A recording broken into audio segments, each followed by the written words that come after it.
Guests with us here right now. Special guests. Let me correct you, first time of the year. From Norton Sports Health, we have Dr. Ryan Krupp and Dr. Tad Seifert. And you guys are partners with Bellarmine, partners with the show, partners with the CSAA as well. And Dr. Krupp, let's talk about the CSAA and that partnership with the Toy Bowl coming up this weekend.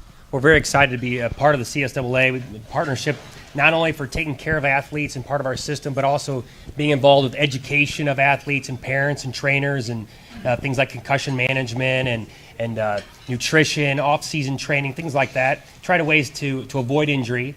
And in part of our partnership, we're the first ever title sponsor for the Toy Bowl. I believe it's the 65th annual this year, and my son goes to St. Mary's, and they're actually playing in the championship. So hopefully, I'll be delivering a championship trophy to him. Wait a minute. You're sponsoring, and your son team's in. Okay, that's okay. You can't fix that. You can't fix that. They got a way to get there. That's why we want you on Bellarmine's team. We like the way you work. I like to bring victories. I like that. Now, Dr. Krupp, you're the medical director for Norton Sports Health. So let's talk about the concussions, because it's been such a huge topic in all of sports for the last few years, especially in regards to the NFL and the different things they're doing. Well, I couldn't agree more. And as the director of sports health, the first thing I did was went and got a guy who is the guy when it comes to concussion management. And Tad Seifert, now, as we get into the talk with the NFL and the huge settlement they had with their former players and stuff like that, and it bleeds down into the youth sports too. How much of a question is it for parents whether kids should even start playing football? It really does, and that's a good question, and that's something that we always try to stress now in concussion education. Number one, it's not just a football issue. It affects multiple sports, from basketball down to soccer, down to lacrosse, down to even sports that you don't typically think of contact sports. It's not just a professional or collegiate issue. It does tend to affect high school students quite often, middle school age kids, elementary school age kids. In my clinic, I see kids anywhere from age 5, 6 up to professional level athletes. So it affects the wide spectrum of age and activity and talent level. I've got a question. If I'm not mistaken, I know we go through the symposiums every year. Is there not as many statistically in soccer as there is football? As far as male sports, yes, that is correct. However, soccer is the number one sport in females. Right. With concussions. Correct. Well, I have another question. Why it seems you could go years and watch a football game and never see anybody's helmet come off, and now they had to enact a rule in college where if your helmet's off, you have to either take a timeout or go out for a play. Why do helmets come off? That's a good question, and I'm not really sure that I have a good answer for that. I think that the officials just got tired of seeing people, not buckling chin straps appropriately. Wow. The players seem to like that looser fit, which isn't necessarily safer. So that's why they had to enact a rule. How much is it still developing, the correct protocol? How much are you still trying to determine how long a kid needs to be out after having a concussion? It's definitely an evolving process, without question. But on the flip side of that, I would say, the way we play our sports change. If you look back at football back in the 1950s, it looks much different than the football that's being played today.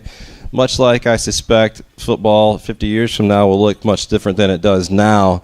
The way we play our sports change, our rules change, but at the end of the day, I think that sports like football, like lacrosse, like soccer are going to be just fine at the end of the day.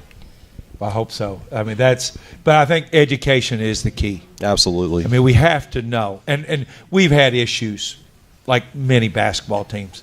And now, I know we baseline, just for the people out there, we baseline test our guys. So whenever there's a slightest of an issue, we have a reference point. And we do that yearly at the start of each year, and then, of course, anytime anything ever happens. And how much does it help that the NFL, even though a lot of people think they've put it off for years now, it is in the forefront, and they've enacted a lot of change, and mandatory to take players out of the game, and they sitting them for a significant period of time. Yeah, absolutely, and no matter where really you fall on that argument, either side, you can't argue that the NFL for better or for worse, from what they've done in the past, they're really out in front of the issue now.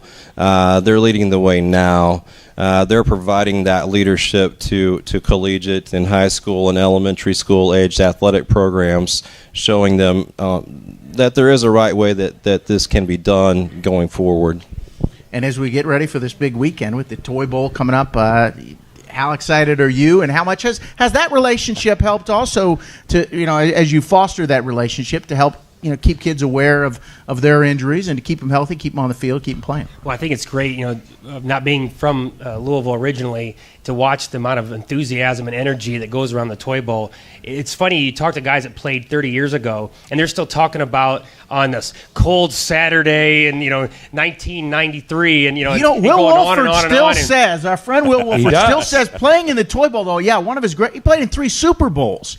And the Toy Bowl is one that stands out for him. So make sure you get that across to your son. Yeah, it's a fantastic event. We're very happy to be part of it. And like I said, in growing that relationship and people recognize sports health, and like I said, on both the injury side, but also just on prevention and taking care of our athletes. That's really what we want to be part of. I think it's awesome that you all step forward in this community and embrace such a great event. My oldest son, Russ, played on a Toy Bowl champion, so you're going to have a big weekend. Good for you, because enjoy it. It's fun. I mean, it's huge. We still have pictures in our house. We've gone through 2 national championships in our house. We still have Toy Bowl pictures. That's awesome. All right, Dr. Kopp, Dr. Seifert, thank you very much for joining us here on the Scotty Davenport Show. Sure, we'll have you back later in the year, and we'll be back with more from KT's after the break.